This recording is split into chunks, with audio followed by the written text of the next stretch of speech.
kembali ujung kepada Ibu Dr. Siti Nurjana. Kepada beliau disilakan. Assalamualaikum warahmatullahi wabarakatuh. Waalaikumsalam warahmatullahi wabarakatuh. Keraskah suara saya? Keras ya? Keras, Bu. Oke. Keras dan jelas, Bu. Baik. Jelas. Alhamdulillah. Tadi baru saja saya mengikuti pengukuhan profesional internal auditor. Jadi gelar saya sudah tambah 1 PIA di belakangnya. Alhamdulillah berjalan lancar tadi. Iya. Semoga berkah. Amin, amin, amin. Saya tunggu ucapannya selamat dari Mas Erik nggak keluar, jadi saya sebut sendiri. Belum mudeng saya pun.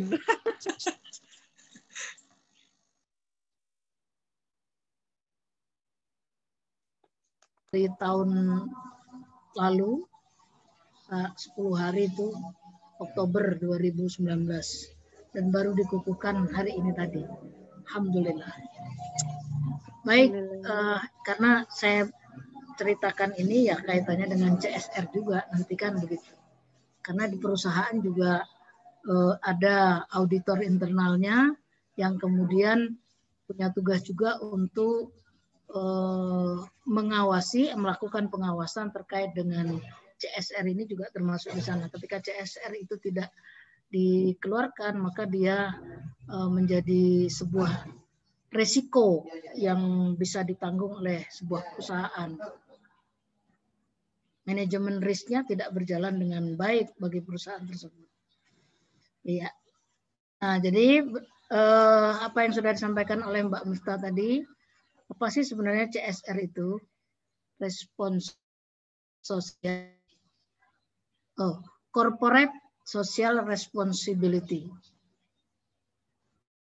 Griffin menyampaikan bahwa CSR adalah tanggung jawab sosial sebagai suatu usaha bisnis. Komitmennya terhadap kelompok dan individu dalam lingkungannya yang meliputi konsumen, bisnis lain, karyawan, dan investor. Juga disebutkan oleh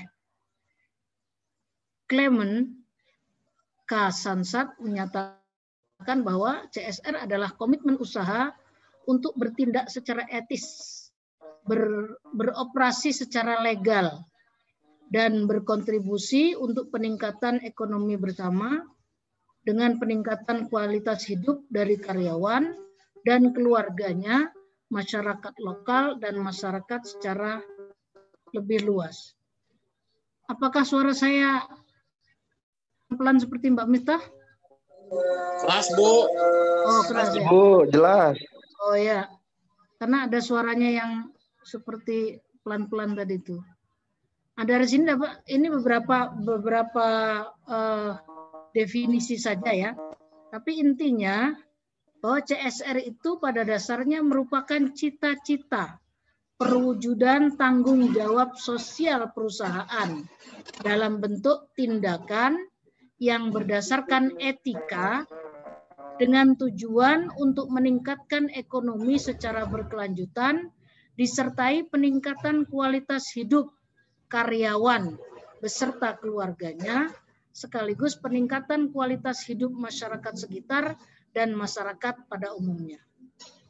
Jadi intinya dalam sebuah perusahaan itu harus menyisihkan sebagian hasil usahanya itu untuk kepentingan karyawan dan keluarganya serta masyarakat sekitarnya dan masyarakat pada umumnya yang kemudian setelah dilakukan penelusuran, dilakukan penelitian yang seksama, lalu kemudian dibagikan ataupun diberdayakan gitu dana CSR yang sudah disiapkan oleh perusahaan tersebut, baik itu perusahaan yang bersifat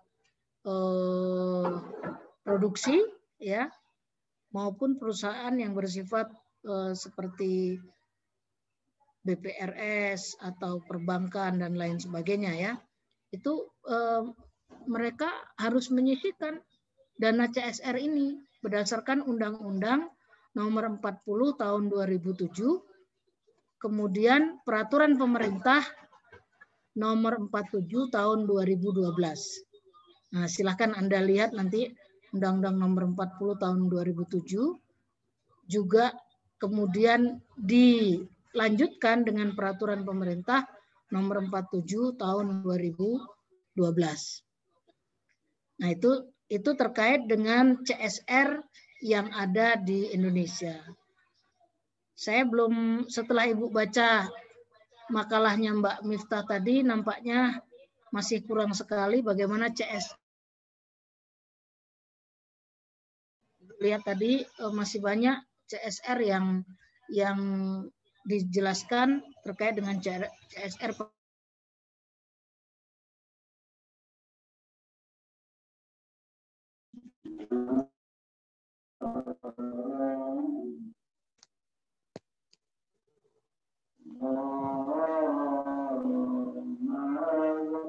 Ketulusan dalam menjaga kontrak sosial di dalam operasinya.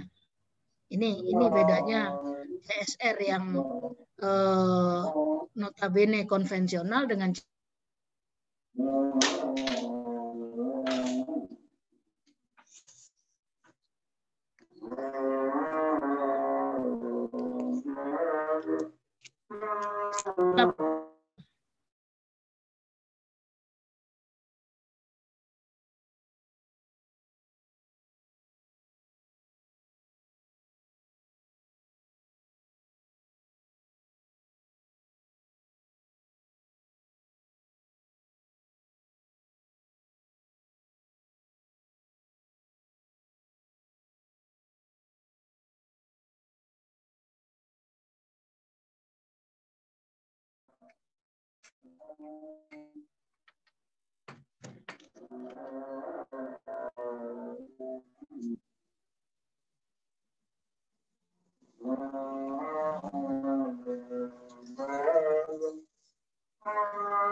rupanya. Nah ini saya ulangi, jadi menurut Islam CSR yang dilakukan harus bertujuan untuk menciptakan kebajikan yang dilakukan bukan melalui aktivitas-aktivitas yang mengandung unsur riba, melainkan dengan praktik yang diperintahkan Allah berupa zakat, infak, sedekah, dan wakaf. Ini artinya bahwa CSR yang diterapkan itu jelas-jelas ada pada seputar zakat dan wakaf, sedekah dan wakaf tadi itu. Kita juga harus mengedepankan nilai kedermawanan dan ketulusan hati. Perbuatan ini lebih Allah cintai daripada ibadah-ibadah mahdhah. Ini yang harus kita tekankan, sebagaimana disebutkan dalam beberapa hadis Rasulullah ya, yang kemudian juga di dalam Al-Quran juga ya disebutkan dalam surat Al-Hasr ayat 7. Anda lihat nanti itu, supaya harta itu jangan beredar di antara orang-orang kaya saja di antara kamu. Artinya bahwa harta yang dimiliki oleh perusahaan itu tidak bisa hanya untuk kepentingan kekayaan di dalam perusahaan itu saja, tetapi dia juga harus dibagikan.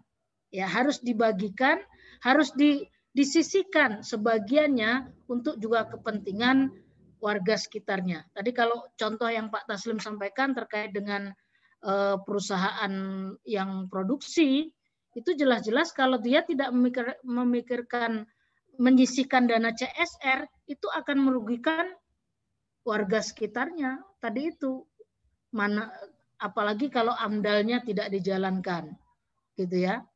Produksi tempe, produksi tempenya tempe yang besar, gitu kan, sehingga limbah tempenya kalau tidak dikelola dengan baik dia melanggar amdal. Tambah lagi ketika dia tidak menyiapkan dana CSR bagi kepentingan lingkungan sekitarnya, maka sangat mungkin sekali kalau kemudian masyarakat menuntut hak-haknya karena sudah dirugikan dari sisi kesehatan, dari segi kenyamanan hidup, gitu kan, dan lain sebagainya.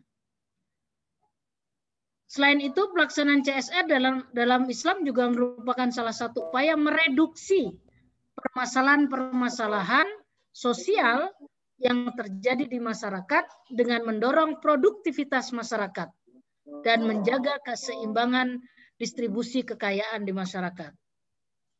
Nah, oleh sebab itu, praktek CSR itu dalam Islam menekankan pada etika bisnis Islami. Praktek CSR itu sangat terkait dengan etika bisnis Islami yang sudah kita bahas sebelumnya. Dengan demikian, SR itu jika motivasinya tulus atau niat tulus membantu masyarakat yang membutuhkan, niscaya bisa dikategorikan dalam kegiatan yang ghairu mahdhah. Apa itu ghairu mahdhah? Apa Mas Erik, ghairu mahdhah itu? Kebalikannya yang mahdhah, Bu, gitu ya. Ya, jadi maksudnya kendati program itu pada asalnya bukan termasuk ibadah, namun semata harap ridho Allah, maka subjek sebagaimana melakukan. Nah, itu. Apabila niat yang dicanangkan seperti itu, keuntungan melakukan CSR, perusahaan akan semakin dekat dengan masyarakat, namun yang lebih bermakna, para pengelola akan semakin dekat dan mendapat pahala dari Allah Subhanahu wa Ta'ala. Karena itu, jika CSR itu hanya bermotif ekonomi semata, jadi hanya bermotif kepada bagaimana mendapatkan keuntungan semata, maka niscaya tidak akan memperoleh pahala ibadah. Karena sejak awal telah tereliminasi dari nilai-nilai teologis yang sejatinya dapat disetting sejak merencanakan program. Karena itu, betapa ruginya sebuah perusahaan yang melakukan program CSR hanya semata-mata ingin meraih keuntungan dunia sesaat. Tapi dari nilai-nilai teologis yang transendental ukhrawiyah. Nah, ini artinya sinergitas antara CSR sebagaimana disebutkan dalam Undang-Undang Nomor 2007 yang kemudian ditambahkan ataupun diperjelas beberapa hal pada Peraturan Pemerintah Nomor 47 tahun 2012. Ketika kita sinergikan dengan etika bisnis Islam atau kita lihat dalam perspektif Islam, perspektif ekonomi Islam, maka ini akan menjadi sebuah sinergitas yang luar biasa. Sehingga pelaksanaan atau menyisihkan dana CSR itu tidak hanya untuk kepentingan ekonomi semata, hanya untuk ingin mencari popularitas perusahaan itu, tetapi betul-betul melaksanakan ibadah, ya, melaksanakan dengan bagikan sebagian keuntungan yang dimilikannya itu untuk kepentingan masyarakat sekitarnya. Dengan kalau dalam Undang-Undang Nomor 40 tahun 2007 itu batas minimal dana CSR itu 2%, 2,5% sampai dengan 3%. Tapi kalau lebih dari itu lebih baik karena semakin besar perusahaan seperti yang Pak Sugi sampaikan tadi gitu kan. BPRS 5% ya Pak Sugi ya? 5%, Bu. 5% baik. Anjuran OJK gitu, 5%.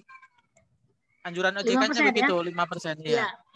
Artinya batas minimal itu ketika perusahaan itu, artinya CSR itu wajib dikeluarkan oleh sebuah perusahaan dengan batas minimal 2%. Tetapi kalau lebih dari itu, 2,5-3%, bahkan sampai dengan 5%, ini sebuah prestasi yang luar biasa.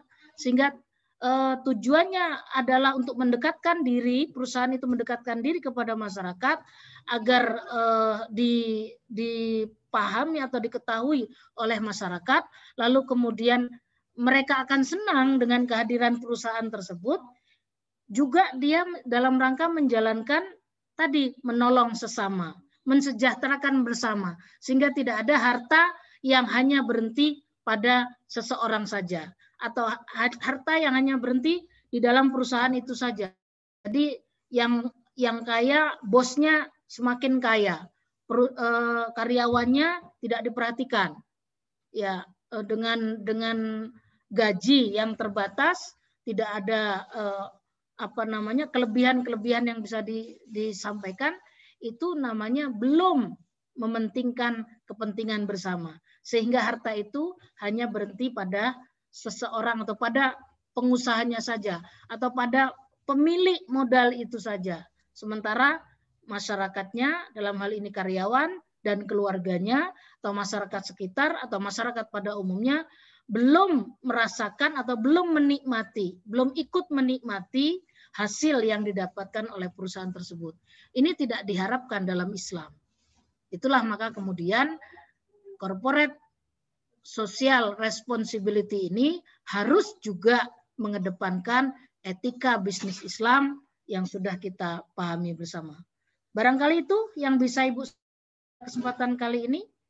Mudah-mudahan bisa dipahami dengan baik, atau barangkali masih ada yang ingin ditanyakan. Boleh? Atau karena waktunya sudah habis? Iya, cukup Bu. Cukup ya? Cukup ya? Baik. Baik. Baik, itulah yang bisa Ibu sampaikan pada hari ini. Mudah-mudahan bisa bermanfaat. Insya Allah kita bisa bertemu kembali. Nanti jangan ditutup dulu, kita foto bersama dulu ya. Siap. Ya, foto bersama. Dihidupkan semua kameranya. Dihidupkan kameranya. Jangan sampai ada yang ketinggalan ya. Ayo, siapa yang belum kelihatan nih? Kita masih berapa makalah lagi ya? Berapa makalah lagi Mas Erik? Mas Erik belum kelihatan fotonya nih. Belum muncul orangnya. Dandan dulu. Lagi sholat Bu. Sinyalnya lagi Bu. sholat Bu. Sinyalnya Bu. Sinyal. Udah tuh lihat. Bangun tidur dia. Ayo, siapa yang belum kelihatan nih? Mas Rahman. Mas Rahman, mana Mas Rahman? Ketahuan ini tidur. Dihidupkan tapi dimatikan kameranya karena ditinggal tidur. Ya. Mas Rahman, ayo bangun.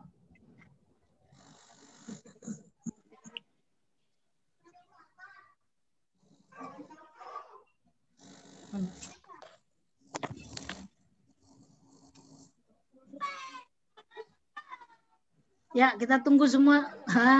Itu Tony berdua sama Mustika lagi. Ternyata itu social distancing tuh, nggak boleh mepet-mepet.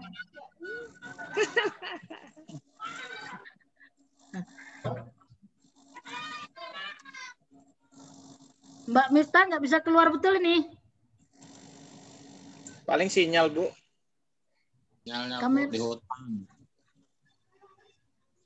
Batangharinya mana sih kok sampai sinyalnya nggak ada itu? Sangat di ujung kayaknya Bu. Pas hilirnya itu. Tangga Bu. Tangga saya Bu. Di mana? Di Batanghari Bu. Perbatasan Pekalongan.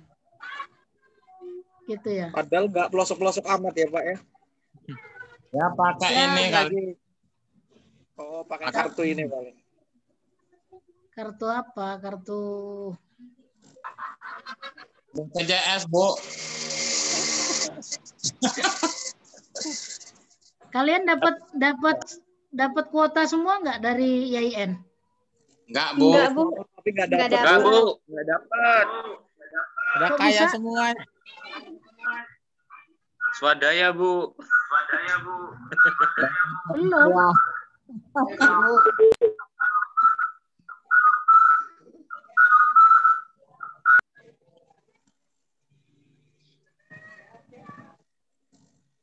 Sembari nunggu yang lain foto kita ya. Ya, nanti dulu. Biar foto sama Mas Erik ya. Baik, Mas Erik yang foto ya. Ya, Bu. 1, 2, 3.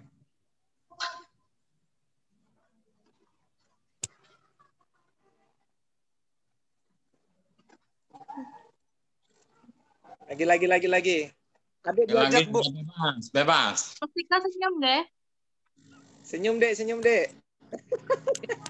1, 2, 3.